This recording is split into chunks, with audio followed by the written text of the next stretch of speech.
Welcome aboard. We are live. Good afternoon, everyone, and welcome to the August 6th meeting of the East Hampton Town Board. Carol, would you please read the roll call? Councilwoman Burke Gonzalez. Present. Councilman Lees. Present. Councilwoman Overby. Here. Councilman Bragman. Here. Supervisor Van Scoyac. Present. Please join me in saying the Pledge of Allegiance. I pledge allegiance To the flag of the United States of America and to the republic for which it stands, one nation, under God, indivisible, with liberty and justice for all. This afternoon, we have three public hearings. The East Hampton Water Supply District Fire Protection Agreement, the Montauk Fire District Agreement for 21 to 23, and the Northwest Fire Protection District Agreement, followed by a public portion and resolutions. But first, we have our town historian, Hugh King, is joining us. Welcome, Thank Hugh. you. Thank you, Mr. Supervisor. Let's go over our questions from last time. Okay. Councilwoman Gonzalez who was Amagansett and East Hampton's famous historian? Now, Hugh, I have to say that if I was giving a deposition, I would ask you to define famous. Okay. But with that said, I'm using my definition of famous, and that leads me to Morton Pennypacker. That's His one. contribution to the East Hampton Library's Long Island collection.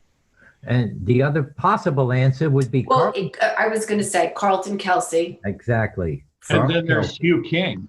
Well, there's Yeah. obviously there's Hugh King, and there's Jeanette Rattray, and there's Avril Geis. I mean, the list goes on, but And Cheryl Foster. right. That's right. Yes. So they're all correct. That's great. Thank you for getting all those names out, Councilwoman Gonzalez. My Thank you. pleasure. Okay. Councilwoman Obi, what was said to be East Hampton's original name? It was Maidstone, after Maidstone, Kent, England. And it was later changed to East Hampton, all one word. And that was to note its geographic location between West Hampton, Southampton, and then East Hampton.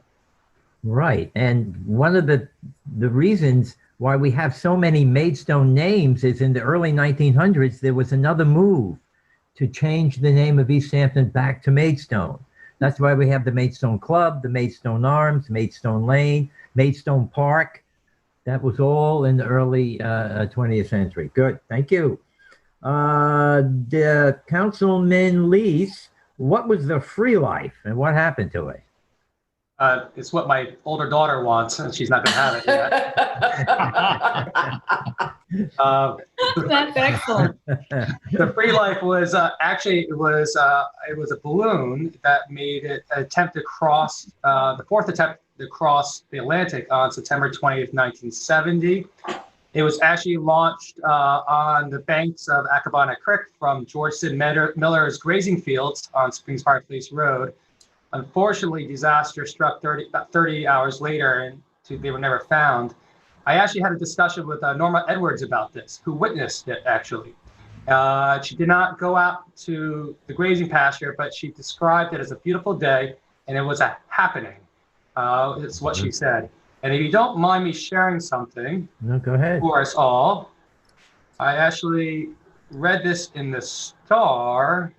Did that come up to everyone? Yes, it does. Yeah, Picture. wow. A picture of the balloon itself in color, and that's the happening on the banks of Accabonac.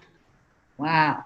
Wow. That's great. And Norma Edwards actually lives on George Sid Miller's farm. I believe in his actual house, yes. Yeah, she lives in the house. I Well, think that's great. Councilman Lees gets extra points.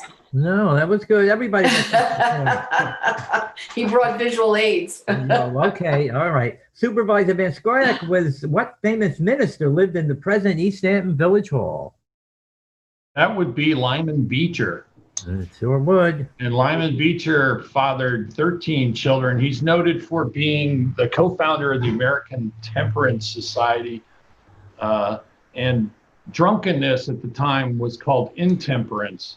So it was basically, I guess you could credit him for being responsible for starting the prohibition in the 20s. But that movement was co-founded by him. He's a graduate of Yale, like our colleague, Councilman Bragman. He had some very well-known children as well. Perhaps the one that's best known, most widely known, is Harriet Beecher Stowe, who was actually born in Litchfield, Connecticut in the early 1800s. I forgot, 1810, I think, or 1812. And she is the author of Uncle Tom's Cabin, which was part of the abolitionists, spurred the abolitionist movement along.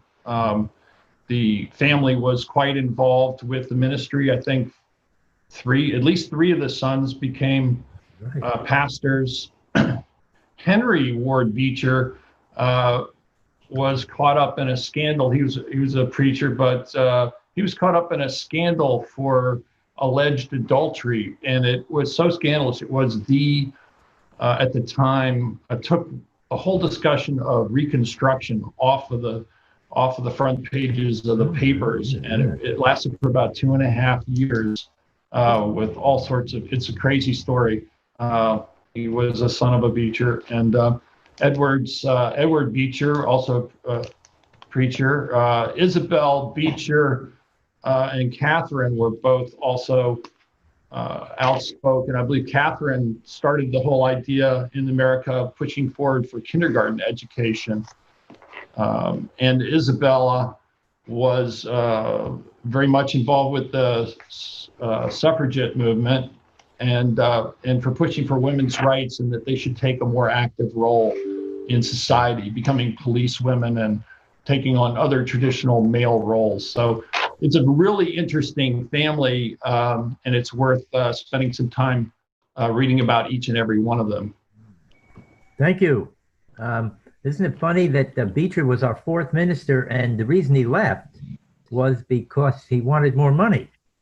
He needed to pay his debts of $500, and he wanted a raise, and the people in East Hampton said no, so he leaves. Can you imagine if he stayed here?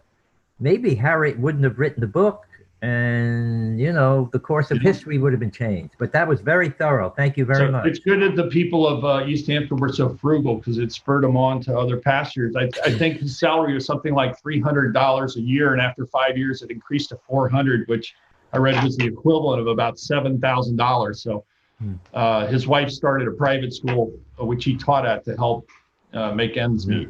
That's right. Okay. And Councilman Bragman, where could you buy a Studebaker in the 1950s? Well, I want to share some screen comments with you, if I may. Can you see this? My answer is Dasuno Garage. Can you see that? Yeah. I had to research the this is great. East Hampton Star historic records, and they sold trucks, but they also sold cars, and they were out to sell 10,000 cars in 10 days in this ad. Oh. Now, I don't know about you, but the only Studebaker I remember as a little child is the one that had this bullet cone in the front grille. Wasn't really a very pretty car, and I never cared about them, but I thought I'd look up the Studebakers. And this is one that I saw that looked pretty neat. This is like a 58. This one is a 60. And they struck me as being very sort of European in styling, which I thought was unusual. Here's another one. And I wondered, why these beautiful cars went out of business and who designed them. So I have a question for you, if I can get to it. Here's another one. You can see they look pretty fancy for ordinary driving cars. Here's another one. Wow. And this was their emblem, which is very modernistic. And the question I have is, what does Studebaker have to do with a Coke bottle? And what does Studebaker have to do with a locomotive? Anybody know? The answer is a very famous designer, probably the most famous industrial designer in the world, named Raymond Loewy. And Raymond Loewy designed the Studebaker logo. And earlier in his career, he designed this very streamlined steam locomotive and he took the old, rather wide-hipped Coca-Cola bottle and modernized it into this this Wow. classic design. So this famous, world-famous designer had some connection to East Hampton, and I'll never look at a Studebaker the same way because they were pretty nice-looking cars back in the day. I'll never look at a Coke bottle the same way. I didn't know that the Coke bottles. I'll never look at a Grateful Dead emblem the same way either. The Studebaker emblem is basically you put a skull over that, and that's the Grateful Dead. And I'll add one to it. Studebaker is actually from West Bend, Indiana, and it was the largest carriage maker in the entire world at one moment. I went there actually just in the Christmas time, and my in-laws renewed their vows in Mr. Studebaker's manor house. Very large palatial place. So all comes around again. Yeah. Well, they made some beautiful cars. They weren't all that, big clunky car that I was used to seeing. So it was, Didn't they it was move to fun and Canada? interesting finding this Councilman out. Bragman, didn't they move to Canada? Didn't they move the factory to Canada? Yeah, they went under.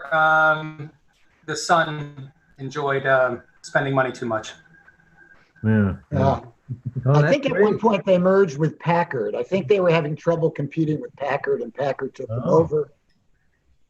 Well, boy, did we get a lot of information today. Thank you so much. This was great. Can I give you next month's questions? Sure. Okay. Yeah.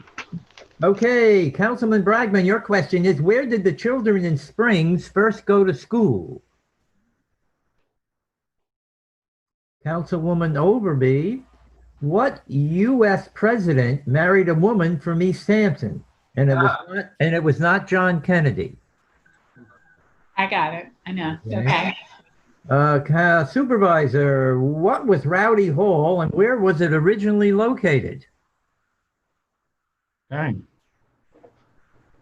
Councilman Lease, Leonard and Mary Woodhouse supported the building of 2 cultural institutions in the village of East Hampton. Name them. The 2 cultural institutions that the Woodhouses supported. Thank you. And Councilwoman Gonzalez, well, we already answered this question. East Hampton's great woman historian passed away several years ago. Who was she? It was Cheryl Foster. And then you also answered the next question. Who gave more than 30,000 books to the East Hampton Library? Morton Pennypacker, right? Yep. Okay, so your question is now. I don't get a pass. You should get a pass. Yes, you should. What year did You should get to Guildhall pass the open? next 2 times. Exactly. What year did Guildhall open? Okay. Talk about Guildhall next time. All right. Beautiful. Thank you all very much. Is this okay to keep doing?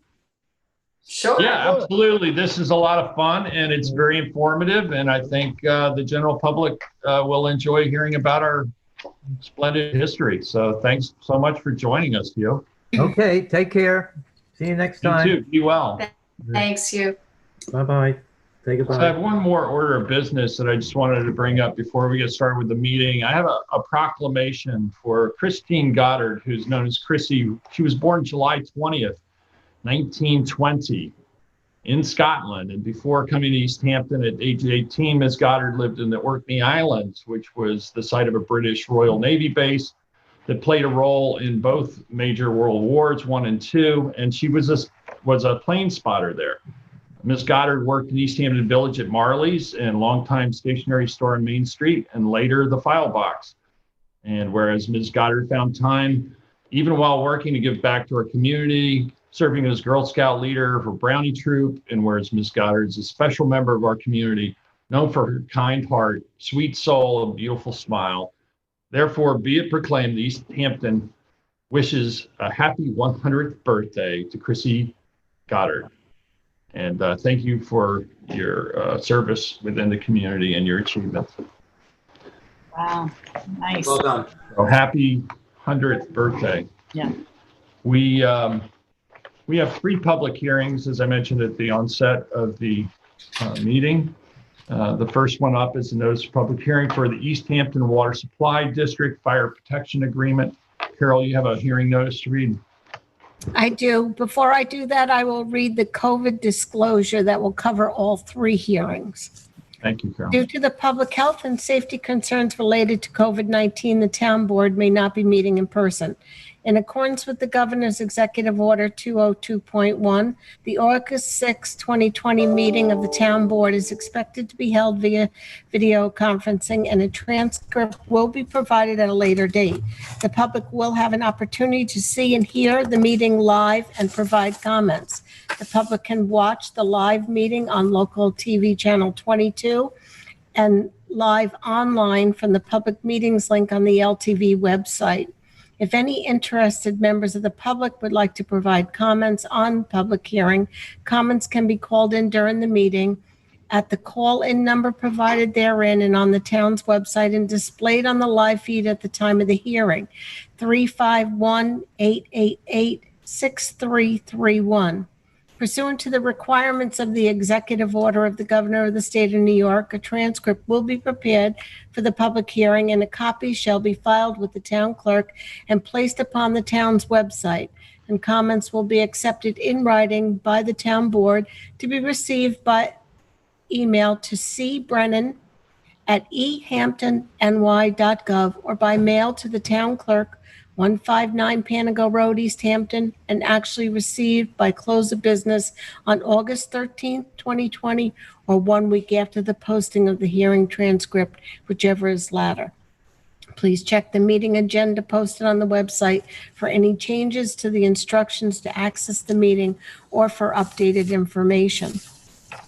Notice is hereby given that the town board of the town of East Hampton will hold a public hearing at Town Hall, 159 Panago Road, East Hampton, or as otherwise set forth herein on Thursday, August 6th, 2 p.m. or soon thereafter, as this matter may be heard, for the purposes of considering a proposed contract with the Village of East Hampton for fire protection and emergency ambulance service to be furnished by the village on behalf of the Fire Protection District known as the East Hampton Water Supply Fire Protection District for the calendar years 2021 and 2022 upon the following general terms. The fire department shall answer and attend all calls in said fire district and shall furnish firefighting vehicles and equipment and firefighting personnel. The fire department shall furnish emergency ambulance service, including vehicles and equipment with ambulance personnel to the district.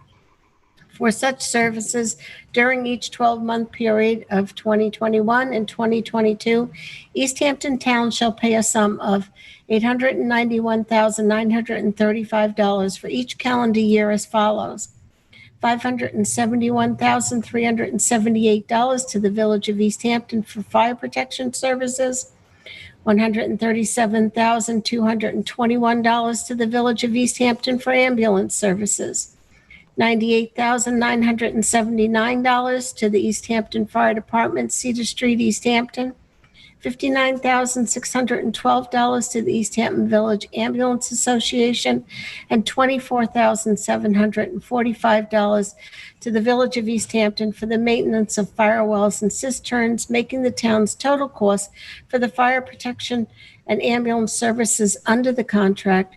$891,935. I would also like to disclose that that original dollar amount in the notice published was less than that. I already whited it out, so I don't remember what it was. But the dollar amount in the top line and the individual dollar amounts all do equal the $891,935,000. Thank you, Carol. Michael, do we have any callers on the line? Yes, we currently do have one caller on the line, and I will bring them in now if you'd like. Yes, please. Hello, caller. You're live with the Town Board of East Hampton. Hello, caller. Their line is open and unmuted. They might have stepped away.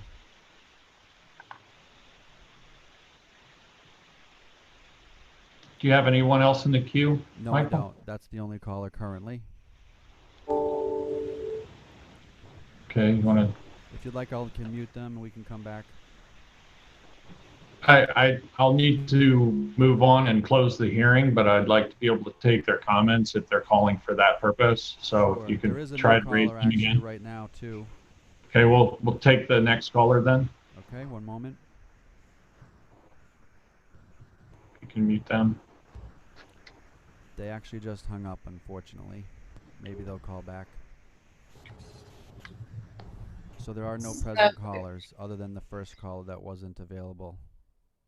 Should I make a motion to close except for a call-in during the rest of this meeting? Actually, there is another caller.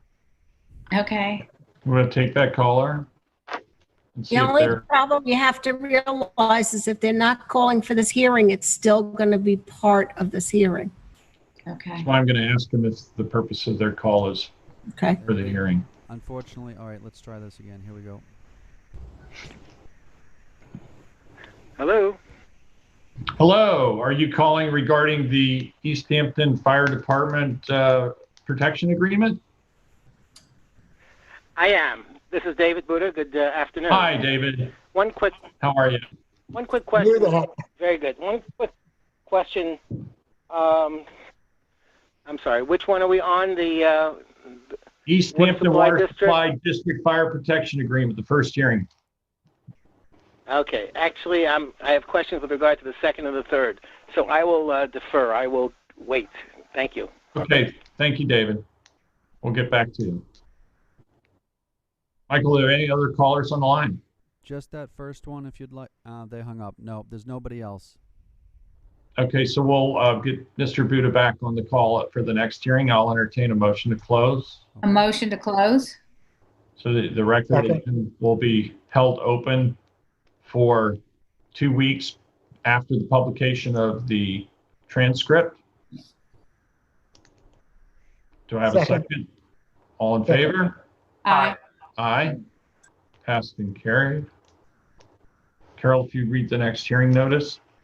Notice is hereby given that the town board of the town of East Hampton will hold a public hearing at Town Hall, 159 Panago Road, East Hampton, or as otherwise set forth herein on Thursday, August 6th at 2 p.m. or as soon thereafter as this matter may be heard, for the purpose of considering a proposed contract with the Montauk Fire District for the Montauk Fire Protection District for fire protection and emergency ambulance service to be furnished by the town on behalf of the Montauk Fire District for the calendar years 2021, 22, and 23 upon the following general terms.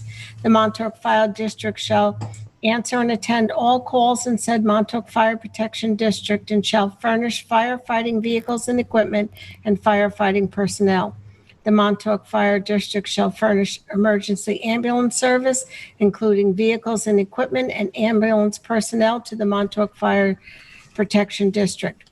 For such services during each 12-month period, the Montauk Fire District shall be paid a total sum for each calendar year as follows: $374,000 from January 1, 2021 to December 31st, 2021, $411,400 for January 1, 2022 through December 31st, 2022, $452,800 for January 1, 2023 through December 31st, 2023. Thank you, Carol. I believe Mr. Buddha has called in. We'll take his call. Yes, sir. Thank you very much. Now I'm on the right page. I've been taking a look at the Fire Protection District. First of all, maybe it's a job for the historian to look into exactly how the fire protection districts came into existence and were not incorporated into the fire district. So, for example, for Montauk, the areas that probably were mostly parkland before any homes were built in the hills and out by Montauk Point constitute the fire protection district and are not a part of the regular district.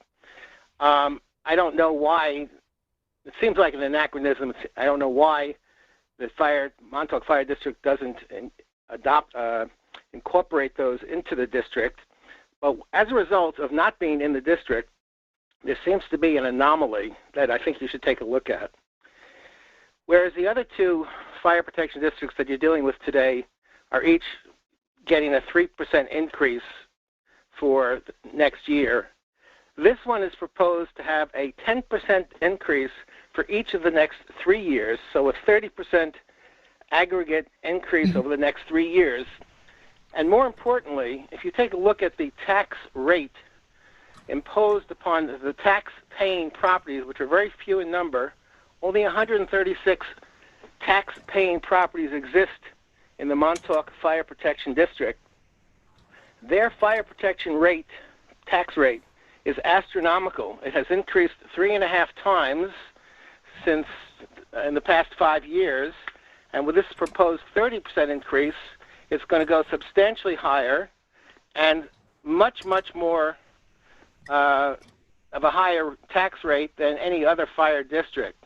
And I have a real concern because I believe that other than a few mansions along the south part of the ocean area, the homes that are in this fire protection district are the so-called affordable homes in Camp Hero, and they already have astronomical sewer district taxes, and these fire protection taxes are also just out of line. If each of the 136 tax-paying properties is going to have to pay $2,750 for fire protection. So I really think that the town board needs to take a close look at how these fire protection districts continue in existence and are not incorporated into the Montauk Fire District. How come there's no parity, and how can the 136 tax-paying properties within the district reasonably afford fire protection because of the way that this whole system is structured? It seems to me to be really out of whack and something that the board should take a close look at.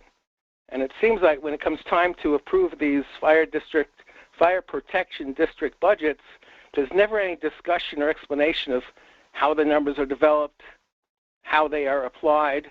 But I do believe that every penny that the town board pays to the Montauk Fire District to provide fire protection to the fire protection district, that that money is collected back as taxes from the few tax-paying properties within the district. Most of this fire protection district is parkland. So I really think you should take a close look at it.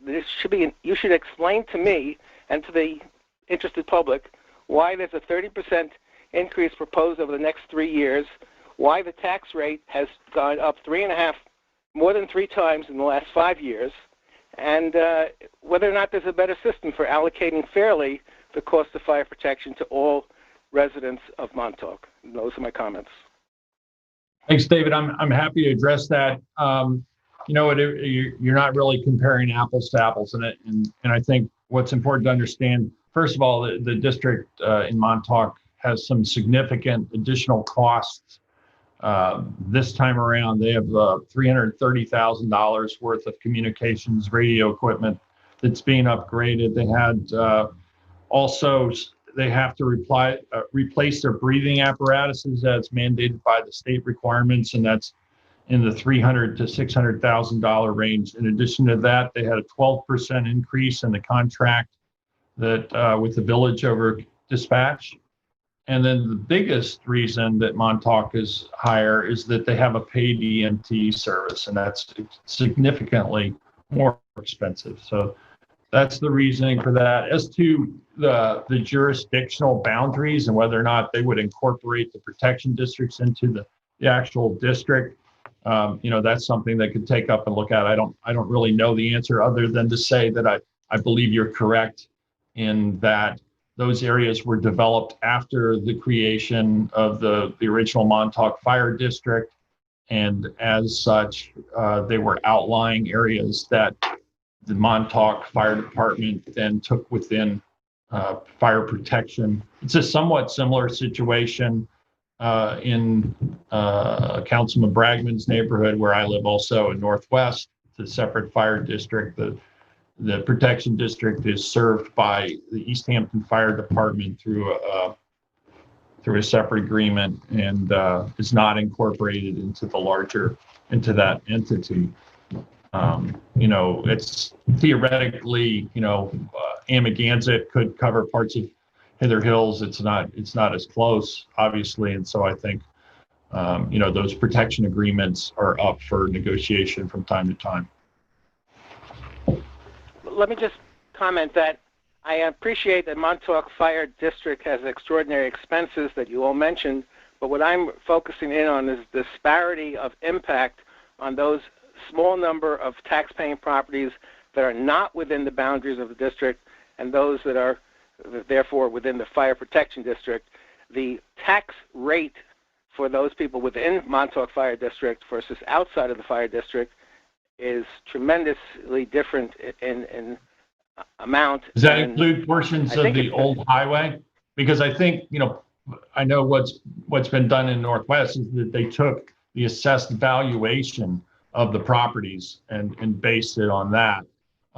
Frankly, I'm not sure that's necessarily the most equitable way to provide fire services because number of dwellings might better reflect the necessity for services provided instead of assessed value. But that's where it is right now. That's the way it's been done. Something that perhaps should have a little bit more scrutiny in terms of seeing if it's truly the most equitable way to provide fire services within those districts. I can't really attest to that one way or the other. Well, that's exactly what I'm suggesting, and I think the root of the problem is the existence of the outlying properties, both mansions and affordable housing, that are not in the district, and because the way the money has to be recouped for the town by taxes based on tax values, and the fact that most of the district is parkland and scattered properties or very few residences, I think you really should, as a town board, take a look at this. Thank you. Thank you, David. Appreciate you calling in. Michael, do we have any other callers on the line? No, there are no other callers on the line. I'll entertain a motion. Motion Again, to close. keeping the record open for 2 weeks after the publication of public transcript. So Motion moved. to close. Second. All in favor? Aye. Aye. Carol, if you'd read the next hearing notice, please. Notice is hereby given that the Town Board of the Town of East Hampton will hold a public hearing at Town Hall 159 Panago Road, East Hampton, or as otherwise set forth herein on Thursday, August 6th, 2 p.m., or sooner after this matter may be heard for the purposes of considering a proposed contract with the Village of East Hampton for fire protection and emergency ambulance service to be furnished by the village on behalf of the Fire Protection District known as the Northwest Fire Protection District for the calendar years 2021 and 2022. Upon the following general terms, the fire department shall answer and attend all calls in said fire district and shall furnish firefighting vehicles and equipment and firefighting personnel. The fire department shall furnish emergency ambulance service, including vehicles and equipment and ambulance personnel to the district.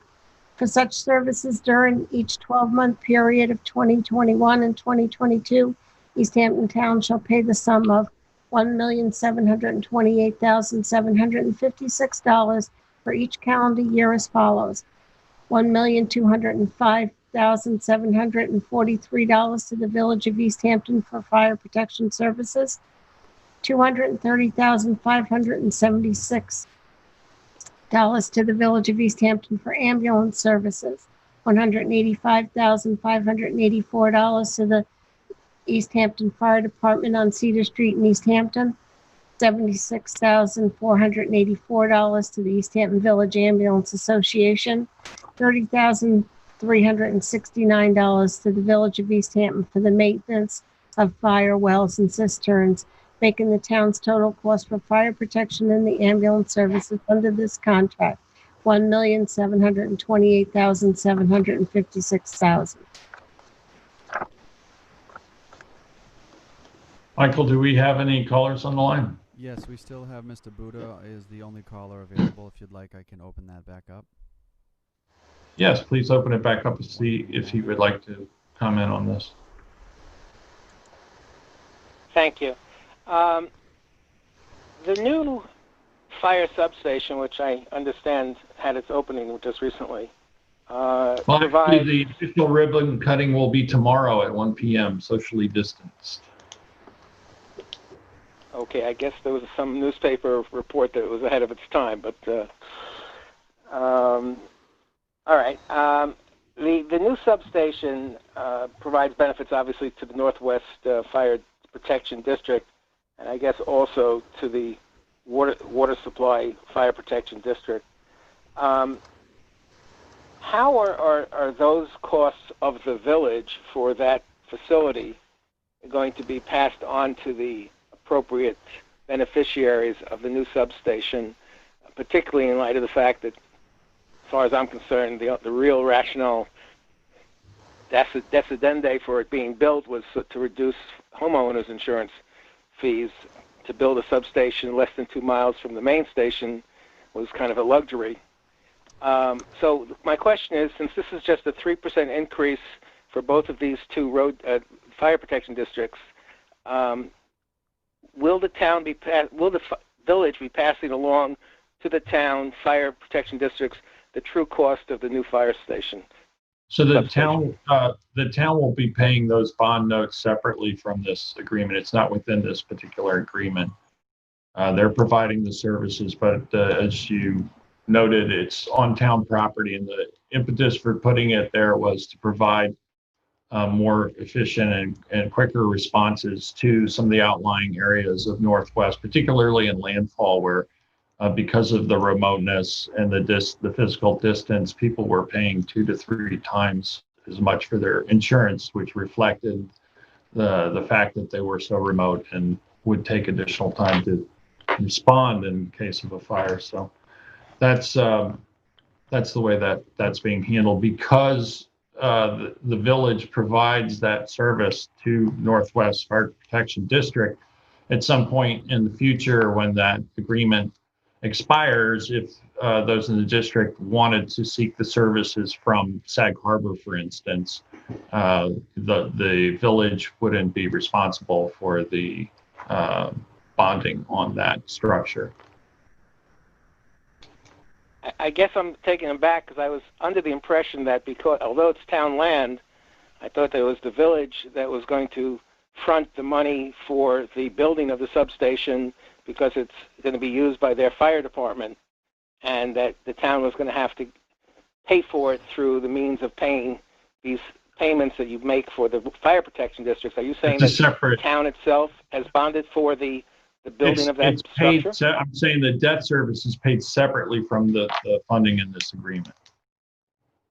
It's a separate budget line in the budget as part of the Northwest Fire Protection District. So it's not in the agreement for services. It's paid directly on a separate line. Do you understand that? On a separate line, but budget for the fire protection district, and therefore allocated to the taxpayers and property owners within the fire protection district. Is that correct? Yes. Yeah, so the Northwest Fire Protection District folks pay in. If you live in that district, on your tax line, it says Northwest Fire Protection District, and there's a certain amount of taxes that you're assessed. That includes this agreement and the debt service to pay off the structure. Okay, that's fair. What I'm saying is this agreement does not include the debt service. So what's recognized in this is just to pay for the actual services, the fire department, ambulance, and whatnot. It doesn't reflect the debt service. That's paid separately, but it's in the budget under the Northwest Fire Protection District. And it is apportioned directly to Northwest residents. Thank you, David. Okay. Do we have anyone else on the line, Michael? No, we do not. Okay. I'll entertain a motion to close this hearing upon 2 weeks after the publication of public transcript. Motion to close. Second. All in favor? Aye. Aye. Aye, passed and carried. We can move on now to a public portion where any member of the public may address the board on any issue. Michael, do we have any callers? No, we do not have any callers.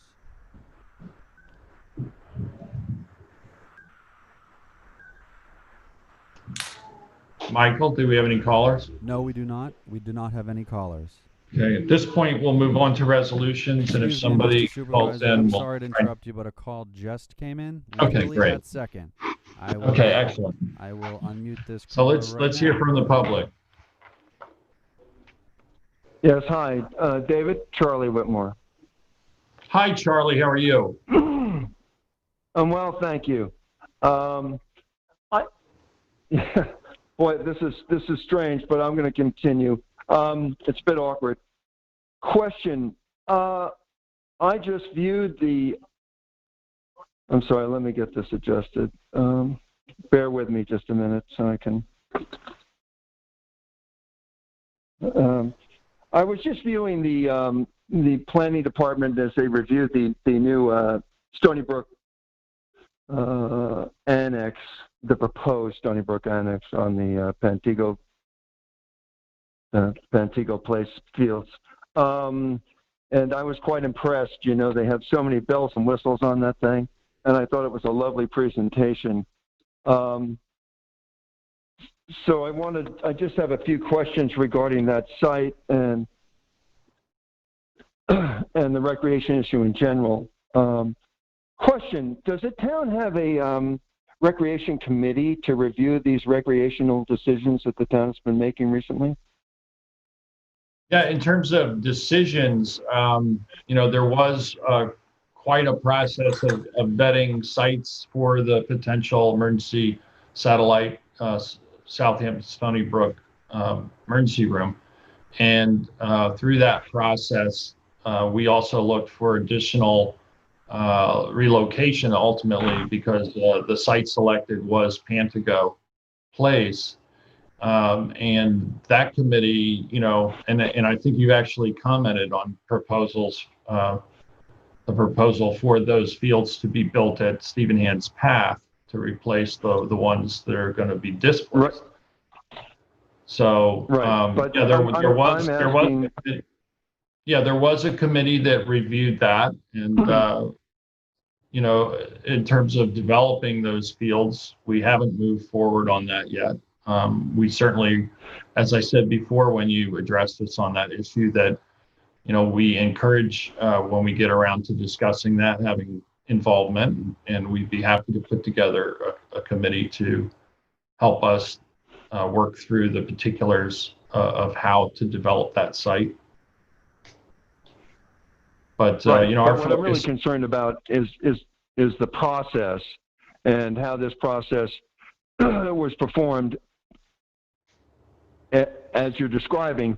I mean, for a while, the town years ago convened a recreation committee.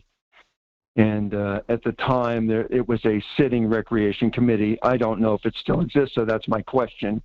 My understanding now, as per our conversations earlier this winter, was that the committee was only basically baseball players and the town board members, I assume. And so what I'm really asking, is there a committee that convenes? It's a cross-section of user groups in the town of East Hampton and other interested parties. Is there a committee that was party to this decision? We don't currently have one, but again, these were the replacement of baseball fields, so that's why it was baseball focused, because we already have user groups, Little League of those ball fields, and to displace them, we needed to get input from the stakeholders in that particular case. In terms of the larger, recreational committee that you're talking about, we currently don't have one that's active, I don't believe. Right. Well, would you like to serve on one? Because would you like to serve on? I don't have a problem serving on one, but yes, I volunteer. But my concern is those ball fields belong to the community of East Hampton, not to the Little League. And that's why the town boards belong to the community at large. Pardon me?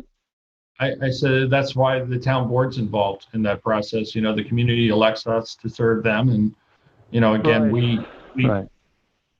I don't believe that strictly, Little League was represented in siting of the ball fields. I Yeah, think, the members Well, of, I'd be interested to know who else.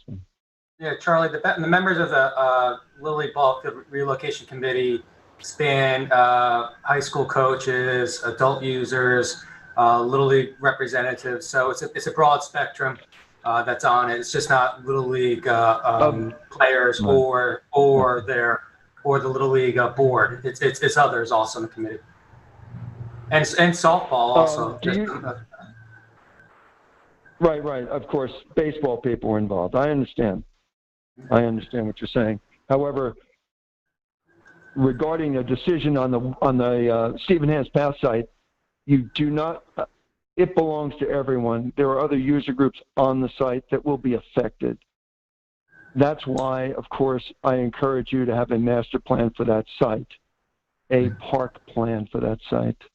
But moving on here, does it tell? Well, the question is, do you have a master plan for that site? I assume you do not.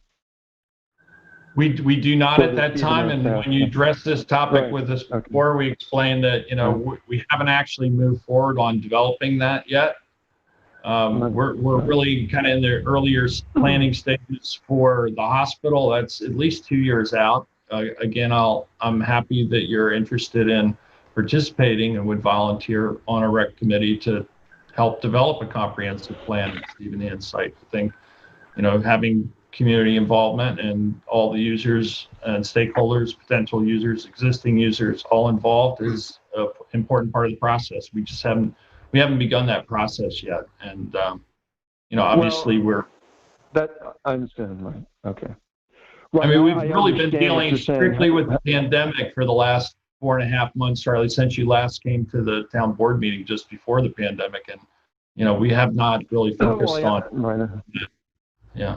So I think that's been everyone's focus, myself included. I'm right. I'm not accusing anyone of anything here. I'm just saying that, I'm still very concerned about where these fields are going. As you probably have read in letters I've written, I'm very concerned about taking kids, forcing families to drive so far, such great distance, et cetera, to get to those fields on Stephen Hans Path. It's very important. Charlie, do you have another alternate site that you think would be better for us to look at developing 2 ball fields? Because we certainly would. Nothing's set in stone yet. And, while I think the committee spent quite a bit of time researching and looking at all potential sites, there's a pretty limited number. One of the issues is the cost. So trying to find a site that the town doesn't already own is problematic because we'd have to obviously buy the land and rather than develop land we already have for the purpose of recreation. So, well, that's to my point. That land that it's on is currently zoned for that purpose. If you remove that land, that's a net loss of land for recreation in the town of East Hampton, which is an important point, obviously. Yes, and there's a trade-off. Obviously, land is finite. There's a trade-off. There's certainly expanding in really dire demand. It's a matter of life and death in some cases, and for emergency satellite facility here, and in the midst of a pandemic, I think spells out even more poignantly the need to be able to have local testing sites and other public health issues being addressed here locally within our town, especially for Montauk having to go all the way to Southampton Hospital, which will be moved to the former Southampton College site in the summertime. That's not an option. Somebody who's having a heart attack or something, they're trying to get by ambulance all the way to Southampton College, and it also ties up that ambulance for 4 or 5 hours. So that's not really acceptable either.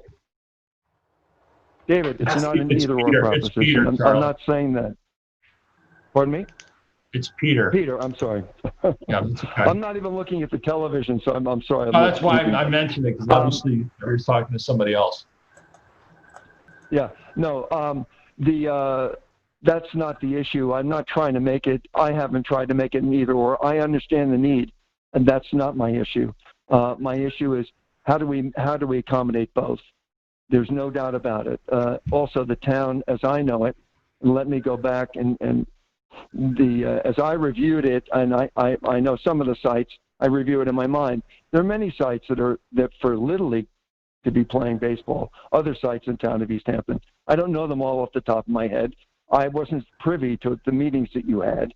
I only know that it would be a worthy endeavor to get them closer to the neighborhoods from which the children come. I mean, it's only logical. Trying to encourage parents to cross the town of East Hampton during rush hour on a spring night is absolutely ridiculous in my estimation.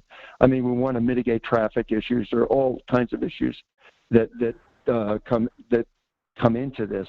But what I want, what I'm trying to do is, yes, Charlie, it's David Lease here. Since I'm chairing that committee for the Little League relocation, I would love to have a chat with you whenever it may be. If you want to just actually maybe email me your contact information, or I can call you at the shop, and I can go over all the specifics that the committee looked at and other locations. I have a lot of information for you, and maybe answer some of the questions, and we can just go back and forth on this a little bit also. But I have a lot of information I could share with you, and I look forward to doing that. And in terms of the broader, redevelopment of the Stephen Hand site, we certainly would be very happy to engage you with that. And your volunteering for that is certainly welcome. So appreciate that, Charlie. Well, what's important on any site, obviously, is the input from the user groups and the other civic groups in town of East Hampton. In any case, planning is a very important aspect of this and takes a lot of time and effort, I understand, but that's how you get a better product. And that's what I'm trying to encourage here. What I'm more encouraged about is possibly doing something else with the Little League and the young ball players. So, and that's my current issue. But once again, I want to say, it's not, I don't want the town board to make this an either or, issue. It's not an either or issue. And I know you've tried not to make it an issue in itself, but I just think that something better can be done for the children in the town of East Hampton. And I certainly volunteer to do it. And I want to point out too, and I pointed it out before at our last meeting, that the village, hired a landscape architect, Chris LaGuardia and Associates, to redesign Herrick Park, and they were very successful at it. They came up with a new master plan, and in my estimation, by doing so, set a new higher standard for park design, in the town of East Hampton. And I think that a better job can be done in the future regarding the design of parks and the use. The town is very fortunate; it has a lot of open space still, and I know you've been very instrumental in purchasing a lot of that space. So there are opportunities in other parts of town that could be utilized for park space. And when I say park, obviously it's not just I don't mean recreation, but all types of parks. But I do volunteer for that, and I guess one of the questions I have, the other question is, so you're saying there's going to be a further meeting of the planning group? Yeah, there. As Peter said, pretty much we've been wrapped up into the epidemic right now. The group hasn't met since then. We will be meeting. The design of any type of landscaping or that hasn't been completed. We still have a lot of the process still to go. We look forward to incorporating that with you. I actually just emailed you now, Charlie, my contact information. Give me a call. We'll talk offline, and just I'll give you the heads up where we got to this point. You and I could bounce back ideas. I think one of the things you'll also notice later in one of the resolutions I will be putting forward is a management plan for a passive recreational park in the town of East Hampton, which will have multi-user pathways also, and over in the Buckskill area. We'll see a lot more of those hopefully in the coming years. But I can fill you in with a lot of information. You and I are like mind thinking on this. We want to make sure we have great recreational areas for our children and for adults too. But I look forward to having a conversation with you. I'm setting you my number just now. Thanks for calling in, Carly. And when should I? Yeah, when should I speak to you, appreciate David? you taking the time. Okay, great. Thank you. Be well. Look forward to talking to you offline. Michael, do we have any other callers on the line? Yes, we do. We have another caller. I will be unmuting them right now. Supervisor Van Scoik, this is Cy Kinsella speaking. How are you? Hi, Cy. How are you? Very well, thank you. First, I'd like to compliment the town board on the opening section of the town board meeting, hearing from the town crier. Hugh was terrific. I learnt a lot, especially about Studebakers.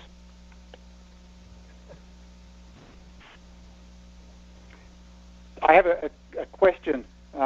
You came out with a public statement on August 3rd, earlier on in the week, and in the public statement you said that the attached document is an accurate timeline for all events with regards to an advertisement on PFAS contamination in Wainscott, and you attached a timeline. The timeline begins in January 2017 and is missing a request for information on June 14th, 2016, which the town did not reply to for 9 months. It replied on March 23rd, and you did not address that in your media release. Could you address that now, please?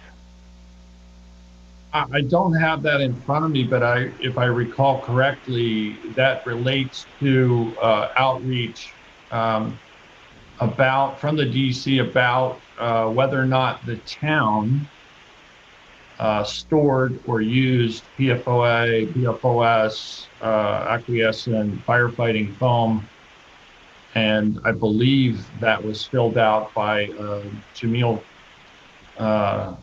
Carlton, who was working at the airport at the time, and the answer was no, because the town did not store or use acquiescent firefighting foam on the site. So there was a time period.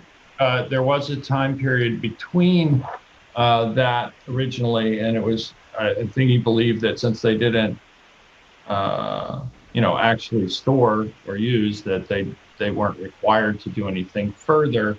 That was forwarded to, I believe, the fire department, which then did fill out the form, as they were the ones that used and stored that. Again, East Hampton Village is responsible for the East Hampton Fire Department. So you're correct. There was a period of time in between the initial outreach, but that is an accurate accounting, I believe, of the timeline. My question relates, I was unaware until just now that Jamil Carlton, who was the airport director at East Hampton Airport, submitted a reply or did complete the survey and presumably returned that to I think he did, or he thought he didn't have to, because he checked and found out we didn't store any foam. So, again, I don't have it in front of me, so I'm a little bit of a disadvantage, but I do know that the characterizations that have been made that the town was, did not respond quickly or adequately to the crisis of contaminated water in Wainscott is not accurate. The town, from the very first acknowledgement of the problem in October 2017, within 2 days was supplying clean drinking water to residents of Wainscott, and that continued until public water was available to all of those within the newly created water supply district. I think you'd be hard pressed to find a water supply district anywhere near this size that was completed with study to ensure that all those who might be affected by the contamination were supplied with public water. I challenge you to find another area or district that water was supplied to within the time frame that we turned this around. Okay, well, I'll meet that challenge because West Hampton, south of Grabetsky Airport, was supplied with bottled water on July 23rd, 2016. That's 16 months prior to Wainscott receiving. Please don't interrupt me, Supervisor. I'm sorry. It's a little hard with the delay. Go ahead. That was 16 months. The residents in West Hampton, south of or living nearby Grabetsky Airport, were supplied with bottled water on July 23rd, 2016. That's 16 months before Wainscott residents were provided with bottled water. You said that the town acted promptly as soon as they became aware of the problem. Well, the date that I've got that they became aware that there was a potential problem was June 14th, 2016. So if you're saying that the town, Jameel, please don't interrupt me, Supervisor. If you're saying that Jameel Carlson replied to that request for information from New York State DEC on June 14th, 2016, can you please provide me with a copy of that statement, because I do not have a copy of it, if that is correct? I believe he was sent a survey. I don't know about the reply. I'm going to try and look it up right now. But again, I'm not prepared to engage in a debate with you about this. I think there are really significant differences between West Hampton Beach. First of all, that's a site of a military installation, and where the East Hampton Airport had readings of somewhere around 238 parts per billion. West Hampton Beach was 26,000 parts per billion. The comparison of contamination is not anything like what happened in West Hampton Beach. In addition, West Hampton Beach actually had a water supply district nearby, so extensions of main even, I think, took longer than we took to react. And I'm going to again say the town was not aware of a problem. There was nothing to show that there was actually PFOS contamination until October of 2017. By October of 2018, most of the water supply district mains had been installed and people were being served with public water. And 2 days after we found out there was a problem with the ground actually being contaminated, there was water supplied throughout Wainscott for anyone who needed it. So again, I know you've been at this, and I understand what you're trying to do and why. I think it's really unfortunate that somebody could spend so much time and energy trying to discredit the very hard work of the entire town board in order to address what is a very critical public health issue, for your own personal reasons. And I'll just leave it at that. Mr. Supervisor, they're not for my personal reasons. It's actually nothing to do with me, because my well wasn't contaminated. They're for the reasons that a town board, if it is notified that there is potential contamination, should take that notification seriously and reply. It should not take 9 months to reply to a request for information that it was legally obligated to reply to within 30 days. Now, the town did not reply. It did not meet with its legal obligations within 30 days by July 15th, 2016. Now, if you're saying the town did meet those obligations, can you please provide that to me? Because I'm not saying that we responded. Please don't interrupt me, Supervisor. Up to this date, the town has not provided any evidence whatsoever that it took this matter seriously when it received the notification on June 14th, 2016. Yes, Jamil did not fill out the form. He forwarded it to the fire marshal. Again, it was sent to the East Hampton Fire Department. The fire department filled out the form because we did not, as I said, store or use any of the materials requested in that survey. Some months later, the DC, excuse me, don't interrupt me, please. Some months later, the DC told the airport that we did have to fill out the form as well, and we did. So again, Jamil received the form, he forwarded it to the fire marshal, who sent it to the East Hampton Fire Department. East Hampton Fire Department filled out the form. And then after the fact, when they received that back, the DC said the town needed to also fill out the form, which again stated that we did not use or store, that was the fire department. And that was filled out by Jim Brundage. May I reply? Please do. The form that James Brundage, the airport director at the time, completed confirmed that the town did store firefighting foam, 3 55-gallon drums, so you were incorrect or misinformed about that. The letter or the survey came with an accompanying letter in June 14th, 2016 that clearly said that the town was obligated as owners of the property. It did not mention the fire departments at all. It said the town had to comply and notify the DEC about any use or storage of firefighting foam on its premises. Not who used it, not why it was used, just whether it was used or stored. So my question is, why didn't the town reply to that request for information and meet with its legal obligations according to environmental conservation law and reply within 30 days? It did not.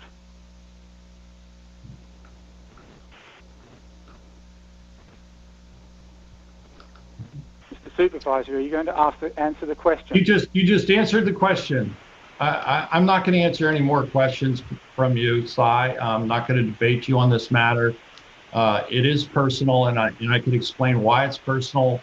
The last meeting of 2018 and 2017, December 2017, when you were challenging the Supervisor Cantwell, who's leaving office repeatedly, you handed out a document to me at the dais, and you said you were going to have your hands full, and that had nothing to do with water. And you've certainly worked very hard to challenge me at every turn, and that's fine. I'm a public official. I'm a target. You can continue to do so, but I don't care to engage with you at this point anymore in the meeting. I'd like to move on and hear from others. You've certainly made your points very clear, full-page ads in the newspaper, making wild claims. You've spent an awful lot of time doing this. That's your prerogative, but I don't care to take any more of the public's time at this point, and I want to see if there are any other callers on the line. So thank you for calling. I'm sure we'll hear from you again. Can you please provide the evidence that you replied within the time frame as requested? No, I'm not going to do that, Cy, and I'm done talking to you about this topic publicly. The matter's under litigation. I think it's advisable that we don't discuss it further. This matter is not under litigation at all. I'm just asking you whether the town replied in less than 9 months. I'm sorry, Cy. We're going to move on. We're going to move on now. I've given you an ample amount of time. I'm not going to sit here and be interrogated by you on the phone. I don't think it's appropriate, and I don't think it's going to advance any position to do so. So I'm going to move on in the meeting now to the next caller. Michael, would you please cue the next caller? Okay. Thank you, Mr. Supervisor. You will. Looking at the queue, there are no more callers at this time. Okay, we'll move on to resolutions. Kathy, you have resolutions to offer? I do, beginning with 2020-741. It's approval of the warrant. Claims total $2,585,338.23. And the utility warrant totals $31,229.72. Second. All in favor? Aye. Aye. Passed and carried. 2020-742 is to appoint 5 additional members to the East Hampton Volunteer Ocean Rescue for 2020. Travis Beckman, Julia Brierly, Ryan Burns, Ed Mulderig, and Thomas Studebaker. Second. All in favor? Aye. Passed and carried. 2020-743 is a notice for bid. It's EH20-030, supply and delivery of outdoor standalone freezer. The bid is available August 6, 2020, and due back August 20th. If you recall, I brought this up in my liaison report on Tuesday. Second. All in favor? Aye. Aye. Passed and carried. 744 is to accept bid EH20-023, food service and kitchenware items, June 2020. Goes to Interborough Packaging Corp., Mivela Foods of New York, Inc., Samtel & Sons, Inc., and Pueblo Hotel Supply. Second. All in favor? Aye. Passed and carried. 2020-745 is to amend the budget for information technology. We're moving $2,000 from training expense in the B fund and $9,000 from training expense in the A fund. And it's moving to overtime in the A fund, $8,500, overtime in the B fund, $1,800, safety supplies in the A fund, $500, and safety supplies in the B fund, $200. Second. All in favor? Aye. Passed and carried. 746 is to issue checks for various refunds for folks who had purchased recycling permits or boat slips. Second. All in favor? Aye.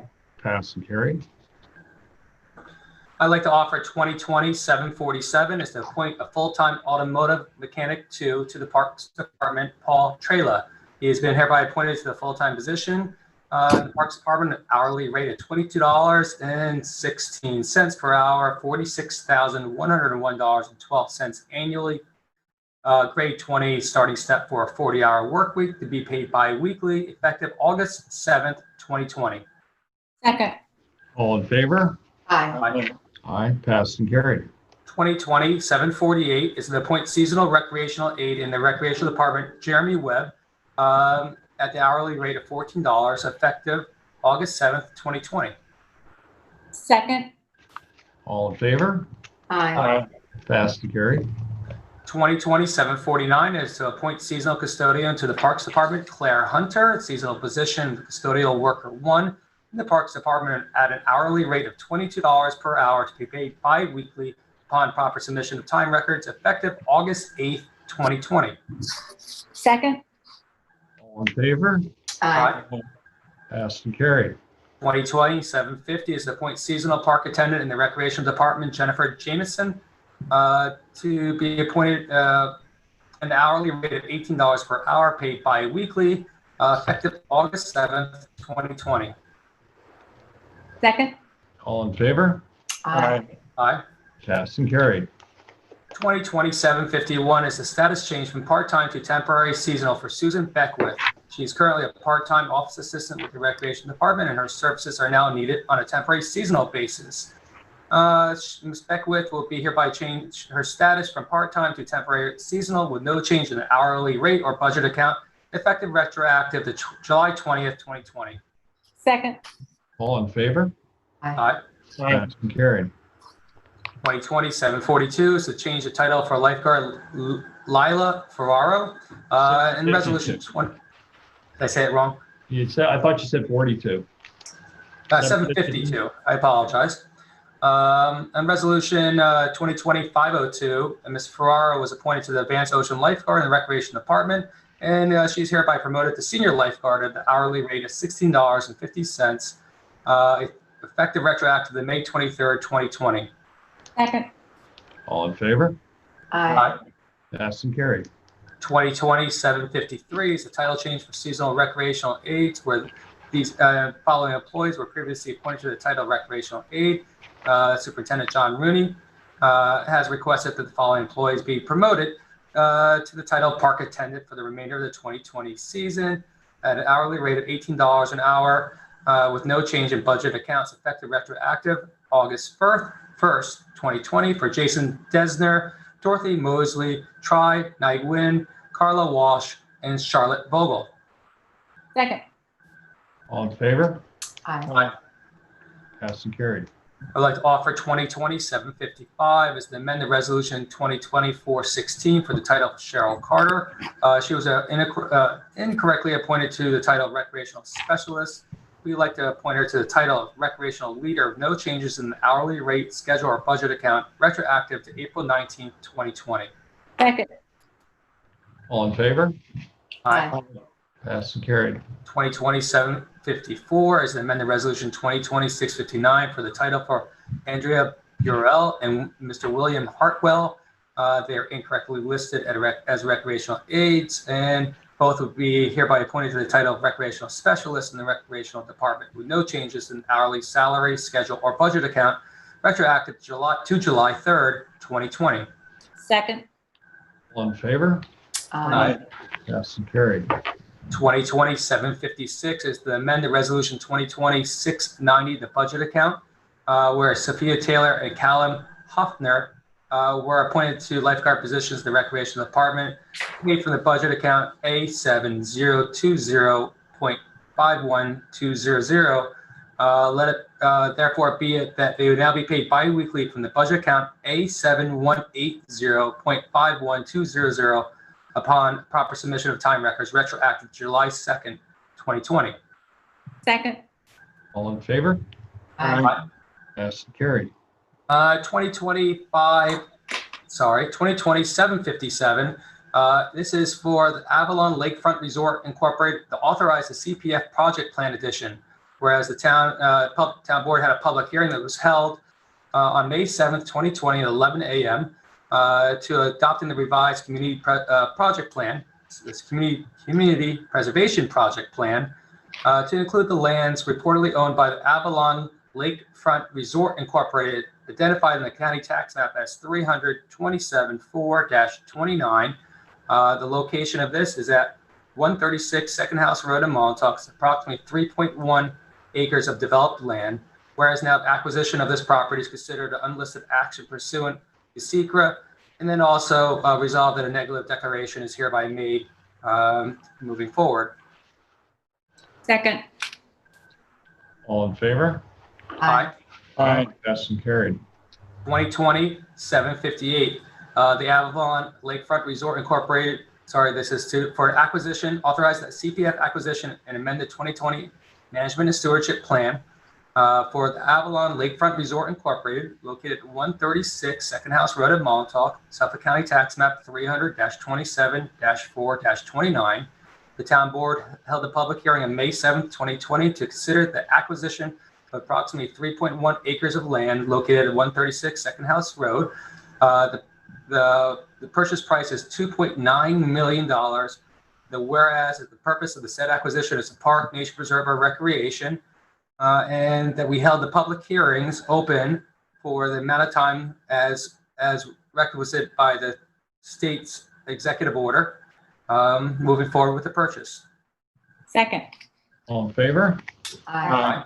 Passed and carried. This will be a welcome addition to protecting the waterfront and Fort Pond. Great.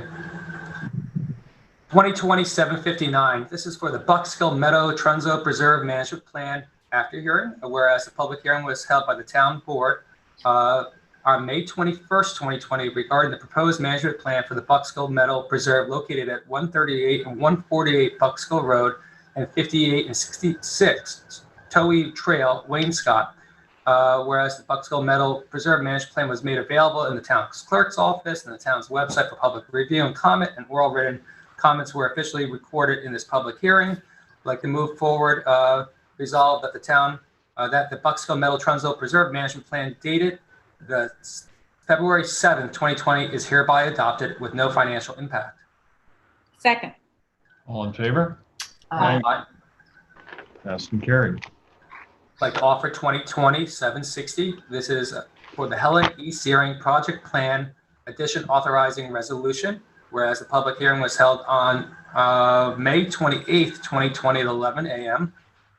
This is to include lands repeatedly owned by Helen Searing, identifying the Suffolk County tax map as 300-20-2-27.1 and 2.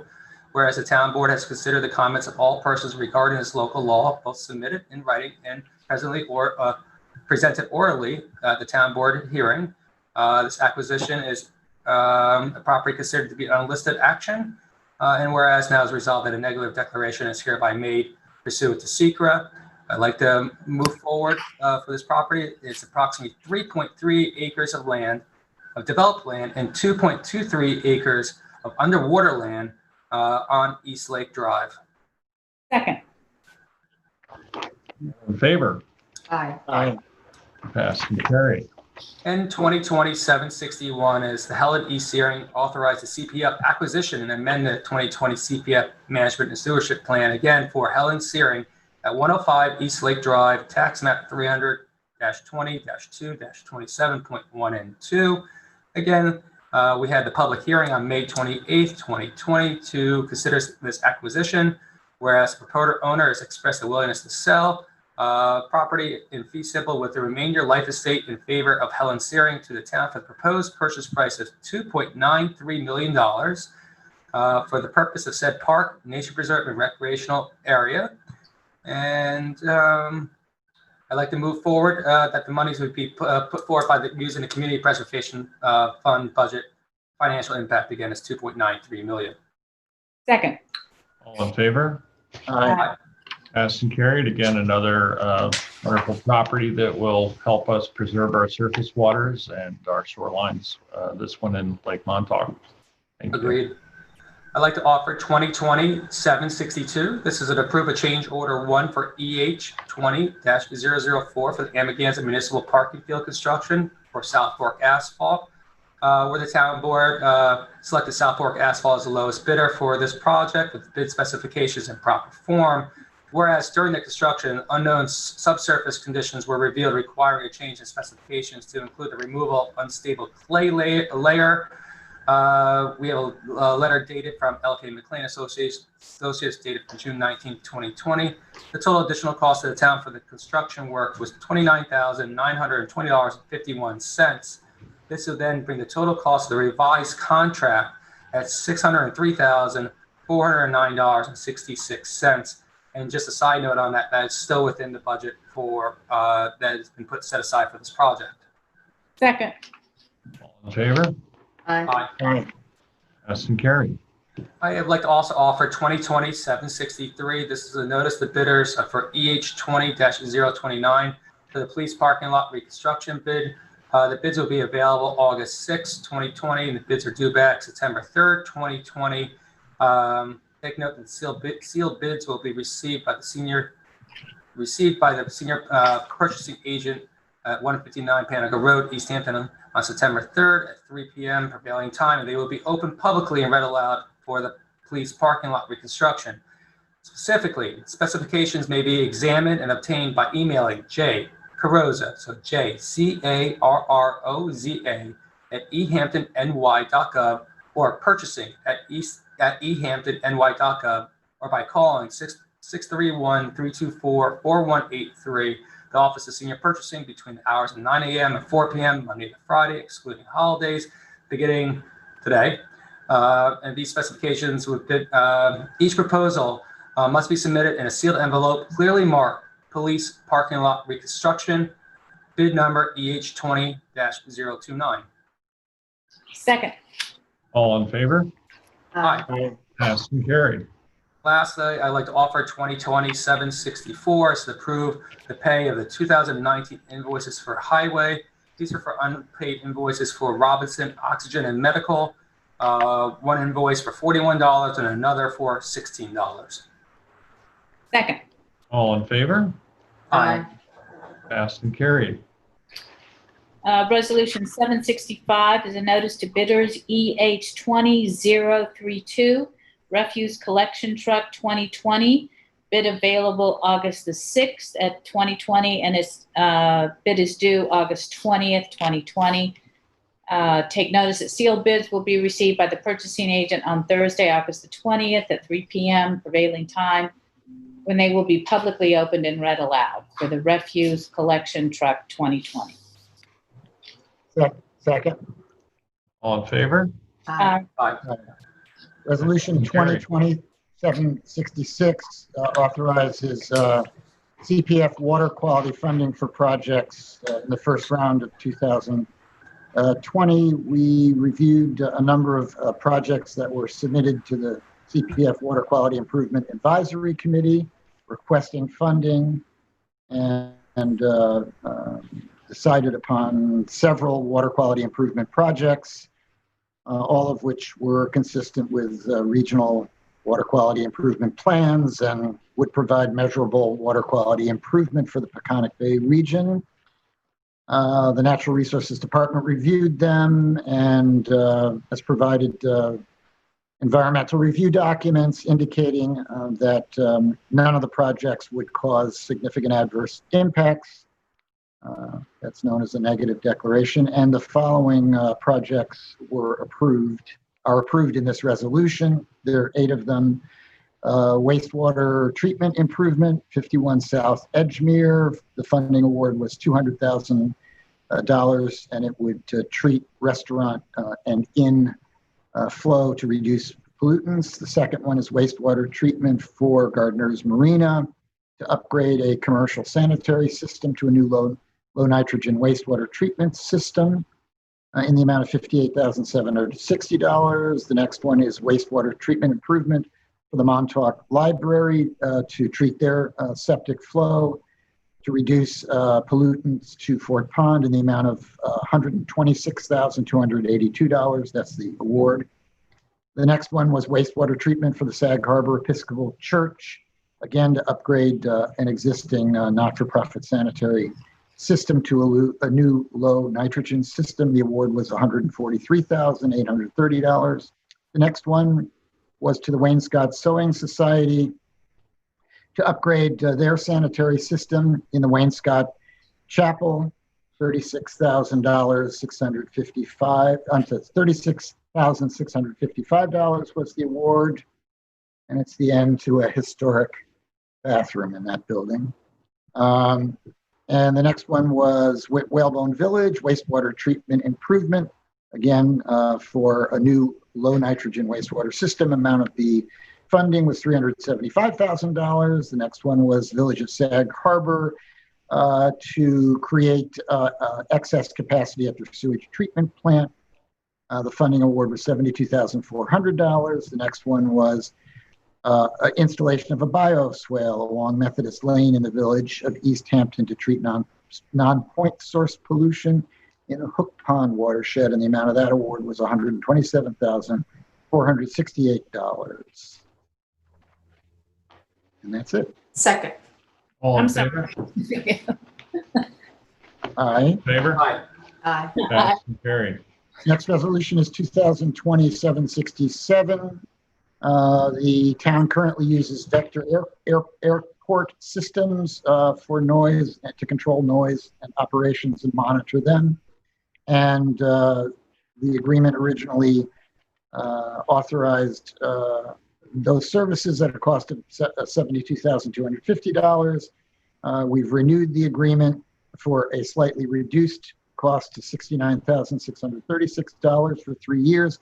And now the town wants to add additional services that would implement a more modern system known as, I have to check my notes here, Automatic Dependent Surveillance Broadcast, ADSB system, which would increase the range of observation from 10 nautical miles to 20 nautical miles, and it would actually improve tracking of aircraft right to the ground. And the upgrade to the system will cost $15,000.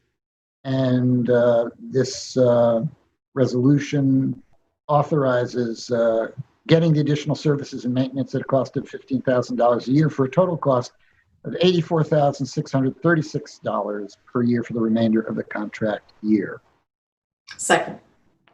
All in favor? Aye. Passed and carried. Next resolution is 220-768. It amends the tax receiver's part-time budget stipend by moving full-time salary amount of $25,000 to part-time salary in the amount of $25,000. Second. All in favor? Aye. Passed and carried. Next resolution is 22769. It's to accept an additional cost share gift from the Acabonic Protection Committee. It's an additional $150 to support the increased costs of interpreting and source tracking results of pollutants under a plan to assess Acabonic Harbor's water quality.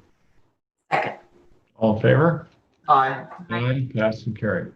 Resolution 22770 is to increase the cap on expenditures for Cooley LLP. Cooley LLP are our airport attorneys, and the increase is capped at $75,000, constituting a total of $275,000 to be spent on legal services by Cooley, with further expenditures subject to review and approval of the town board, and these payments are made upon claim vouchers, and they come from a budget line of outside professional.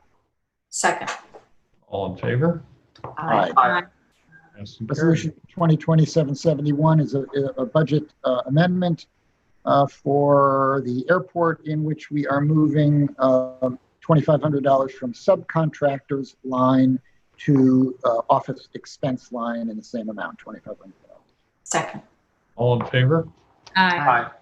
Passed and carried.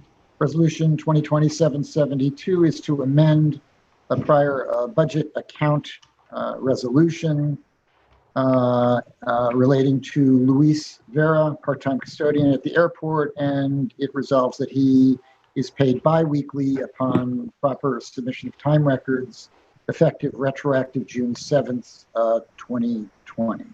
Second. All in favor? Aye. Aye. Aye. Passed and carried. That brings us up to Resolution 773 is authorized agreement for CDW government agreement, and that's in the amount not to exceed $3,187.40 for the East Hampton Police Department. Second. All in favor? Aye. Aye. Passed and carried. 774 is to approve the 2019-2020 stipend for Commissioners of Public Works. And this is resolved that the Finance Department's authorized to issue check for budget account for the sanitation in the amount of $400 for the first and second quarters of 2020, $404 for a gross total of $808 to be paid to Stephen Lynch. Second. All in favor? Aye. Aye. Aye. Passed and carried. 775 is a resolution to amend the Town of East Hampton's 401A special pay plan to add the Superior Officers Association to that plan. Second. All in favor? Aye. Aye.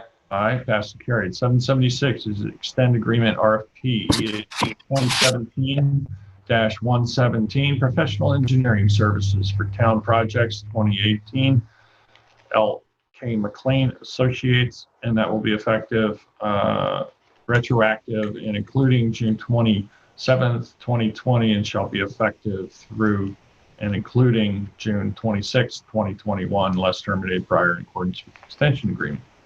Second. All in favor? Aye. Aye. Aye. Passed, carried. 777 is to extend the contract EH 18-047. Printing of miscellaneous forms, September 2018, Montauk Printing, Ridgewood Press. And that would,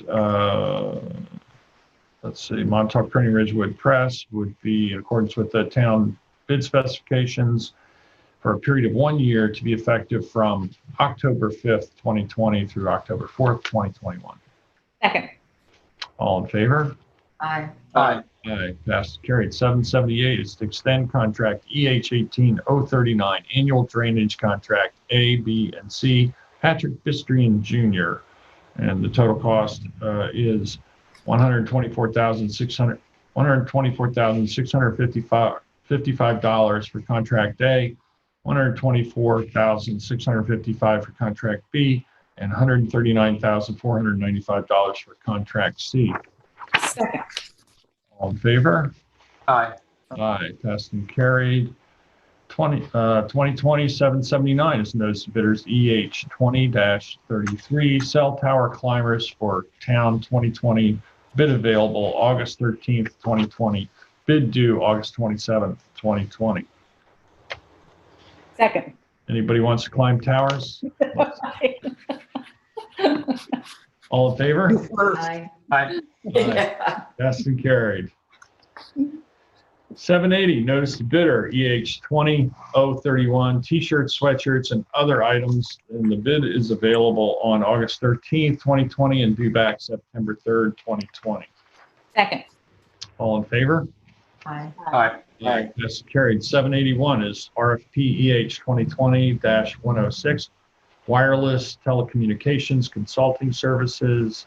I talked about this at the work session. This is to find a consulting service to help us develop a comprehensive plan for improving cell service throughout the township, eliminating dead spots, and to also help us with updating our town cellular code.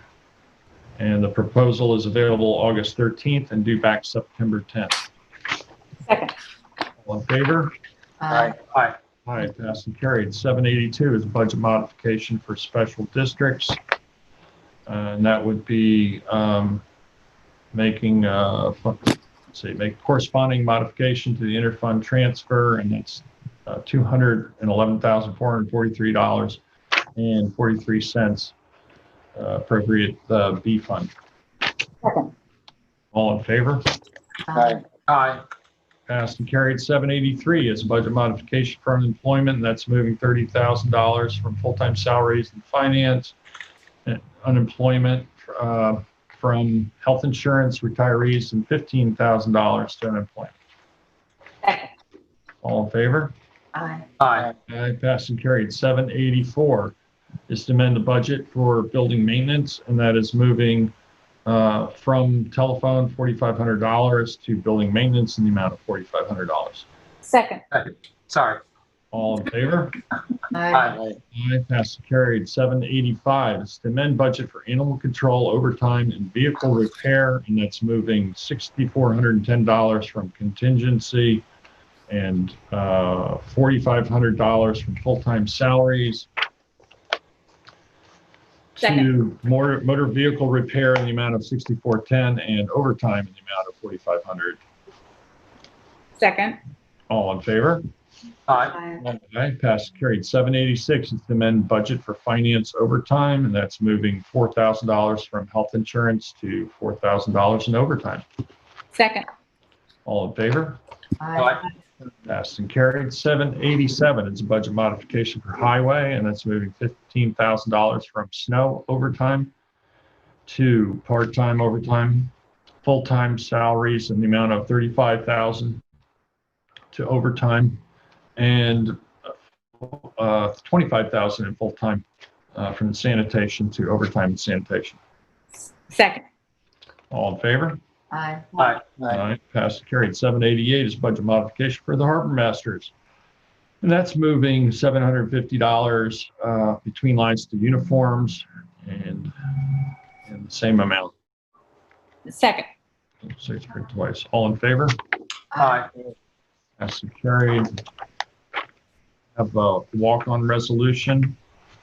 This is ID 23102. And that's to authorize legal action against the owners of 21 Ocean View Terrace.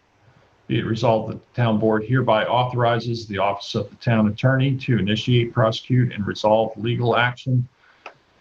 The appropriate parties regarding the use of property commonly known as 21 Ocean View Terrace, town of East Hampton, as more particularly described in tax map 300-49-6-26, in violation of East Hampton Town Code and existing approvals.